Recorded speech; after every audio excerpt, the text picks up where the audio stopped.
धुळे महानगरपालिकेच्या दुप्पट कर आकारणीवर माजी आमदार अनिलअण्णा गोटे यांनी जोरदार टीका केली आहे। एकाच कामासाठी मल निस्तारण, स्वच्छता आणि मल प्रवाह असे विविध कर लादून पालिका प्रशासनाकडून सामान्य जनतेची उघडपणे लूट सुरू असल्याचा गंभीर आरोप त्यांनी केला आहे।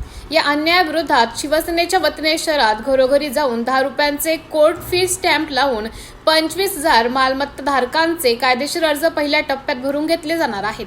हे सर्व अर्ज पालिकेत दाखल केल्यानंतरही प्रशासनाने या वाढीव करांवर योग्य निर्णय न घेतल्यास ते उच्च न्यायालयाचे दरवाजे ठोठावण्याचा स्पष्ट इशारा अनिल गोटे यांनी आजच्या पत्रकार परिषदेत दिला आहे।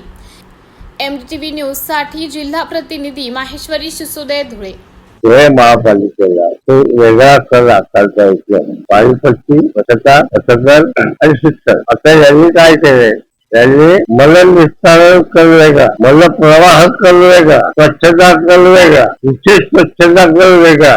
कशाने कर लावता तुम्ही? काय कशाने लावताय? तर सामान्य धुळेकरांची लूट करायची, लागवड करायची आणि तिजोरी आपल्या बापाची इच्छा काय असं समजून लुटायची असा याचा कार्यक्रम आहे। हे लोकांना माहित नाही, विचारायला लोकांच्या अध्यायाचा गैरफायदा घेतात। म्हणून आम्ही शिवसेनेच्या वतीने निर्णय केलाय की धुळे शहरामध्ये 1,15,000 स्वातंत्र्य आहे। त्यांच्यापैकी पहिल्या टप्प्यामध्ये आम्ही 25,000 मालमत्ता धारकांचे अर्ज भरून घेणार आहोत। त्याला कायदेशीर महत्व असलं पाहिजे, यासाठी त्याला 10 रुपयाचं स्टॅम्प तिकीट लावणार आहोत। त्याशिवाय ते ऍन्सरेबल होणार नाही। आता हा अर्ज शिवसेनेचे कार्यकर्ते आपापल्या प्रभागामध्ये, मोहल्ल्यामध्ये जाऊन घरोघरी जाऊन ते समजावून सांगून त्याप्रमाणे ते अर्ज भरून घेऊ आणि हे अर्ज आम्ही सगळे महापालिकेत दाखल करू। तर महापालिकेने याच्यावर काही निर्णय घेतला नाही तर आम्ही उच्च न्यायालयाच्या दरवाजे निश्चित